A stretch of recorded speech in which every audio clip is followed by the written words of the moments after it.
So I'm back again on this 1,000-acre farm doing yet another squirrel hunt, and I'm slowly making my way down this access track here again, which leads into all the woodlands, hoping to catch a squirrel or two off guard as I'm making my way in. And I haven't had to go far before I've spotted my first squirrel. He's about 60 yards away here, so I decide to make my way over these stiles and start working my way slowly up this hedge line, just to have one more check to check he's still there, and he's sat there quite happily.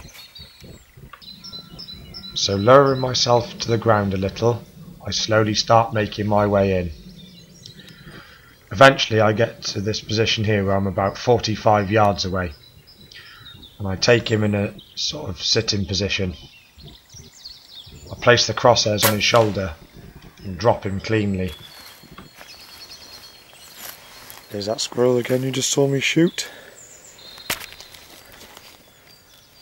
Nice and clean.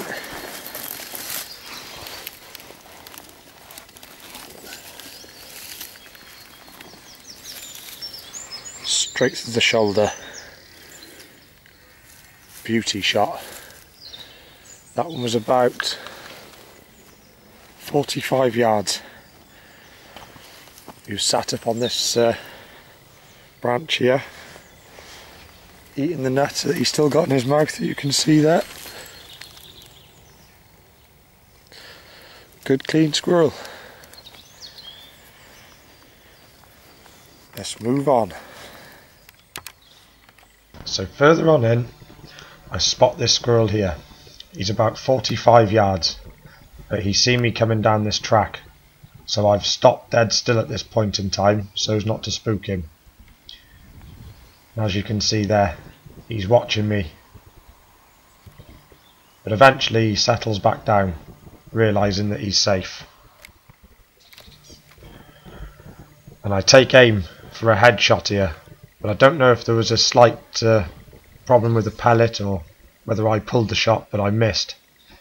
And the pellet goes clean over the top of his head. And he runs to safety. So after 20 minutes of walking, I make my way into the first big woodland here. I decide to settle up against this tree. And I found this branch here that you can see with a V shape in it on my travels, and decided to use it in this next clip as a shooting rest. And I'm glad that I had it for this next shot that you're going to see me take. I've spotted this squirrel here. He's about 35 yards away, but as you can see there's a branch directly in line with the kill zone on his head. So I've literally got a very small gap to take a shot through here, and I decide I've got a very steady rest, so I place the crosshead just beneath his ear, which is a very small gap to shoot through, and I take the shot and drop him perfectly. Had I not have had that rest, I don't think I would have pulled that type of shot off.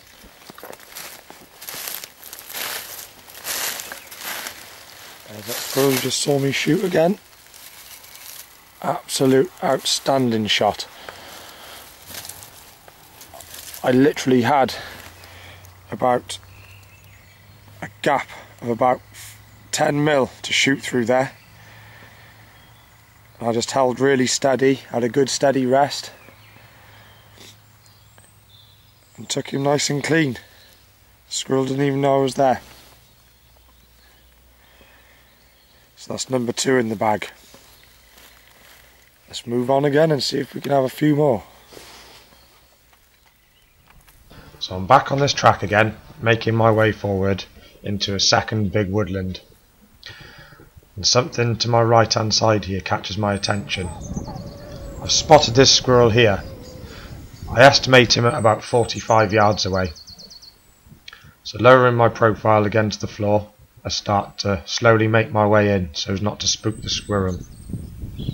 And I decide to make my way up here and use this fence post to give me a good solid rest, as I'm going to try and take him with a nice headshot here. But there's quite a breeze, and this squirrel is actually further away than I thought. He's about 50 yards away, and the pellet lands directly at his feet.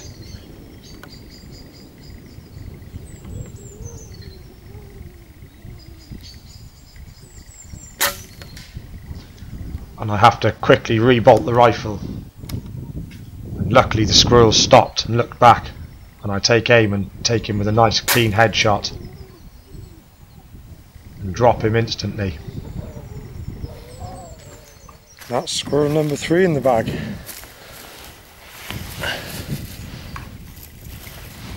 .50-yard headshot. I missed him with the first one. The pellet landed right at his feet. I could see the mud spray up. Luckily he stopped at the base of this tree to have one look back to see what it was that landed right in front of him. And I took him with a nice clean headshot. It's another one for the pot.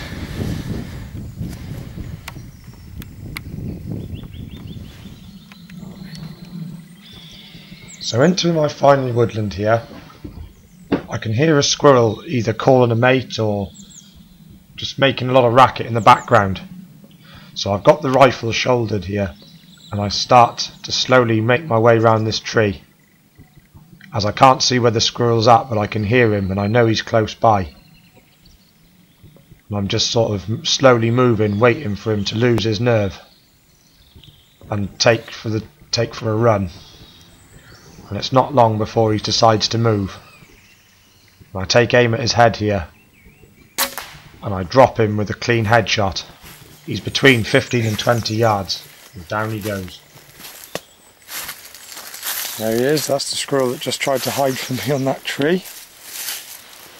And again, nice placed headshot. He's only about 15 yards away, this one. 20, I'd say 20 yards tops. But he presented himself and I took him out clean.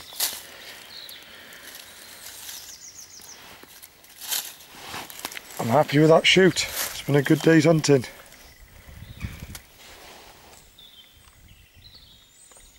So it's been another productive day with another 4 squirrels in the bag. So with spring just around the corner, I'll probably just manage to get one more shoot on this farm as the squirrels are pairing up and starting to mate. So I'll leave them to breed quietly over the summer, hopefully giving me another productive winter next year.